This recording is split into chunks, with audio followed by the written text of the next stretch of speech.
बार की बात है, एक सुंदर नदी थी। उसके किनारे पर बरगद का एक विशाल पेड़ था।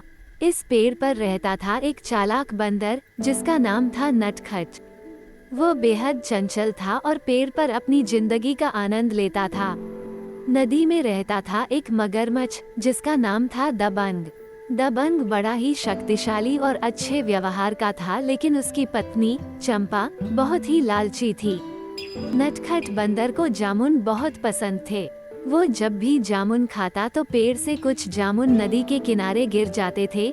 दबंग ने जब से इन मीठे जामुनों का स्वाद चखा था, तब से वो हमेशा इसी इंतजार में रहता था कि नटखट कब आए और उसे मीठे जामुन खाने को मिले। इस तरह नटखट और दबंग अच्छे दोस्त बन गए थे। एक दिन दबंग की पत्नी ने उससे कहा, जब जामुन इतने मीठे हैं तो इनको हमेशा खाने वाले उस बंदर का दिल कितना मीठा होगा। मुझे उस बंदर का दिल खाना है। तुम कैसे भी करके उसे यहाँ लाओ मेरे पास। एक दिन दबंग ने नटखट को अपनी पत्नी से मिलने के लिए बुलाया। वह बोला, नटखट, तुम मुझे मीठे जामुन खाने के लिए देते हो। मेरी पत्नी भी तुम्हारे जामुन बहुत पसंद करती है और तुमसे मिलना चाहती है। नटखट को कुछ शक तो हुआ, लेकिन मित्र के आमंत्रण को स्वीकार करके वह दबंग के साथ नदी में चला गया।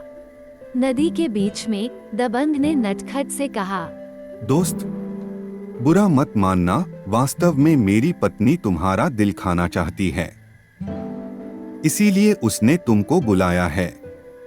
ये सुनते ही नटखट एक पल के लिए डर तो बहुत गया, पर अगले ही पल उसने अपनी समझदारी से काम लेते हुए दबंग से कहा, बस इतनी सी बात। मित्र, तुमको पहले बोलना था ना। भाभी को देने के लिए मेरा दिल तो पेड़ पर ही लटका हुआ रह गया है। तुम मुझे वापस पेड़ पर ले चलो, मैं तुम्हें अपना दिल तुरंत लाकर दूंगा। दबंग स्वभाव से बहुत भोला भाला था।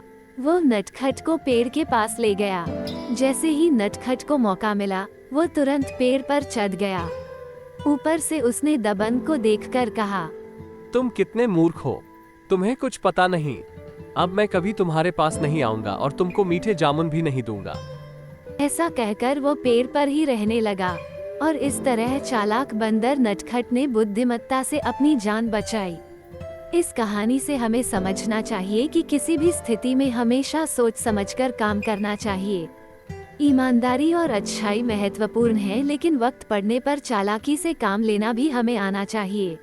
बच्चों, आपको ये कहानी पसंद आई हो तो हमारे वीडियो को लाइक और चैनल को सब्सक्राइब जरूर करें। धन्यवाद।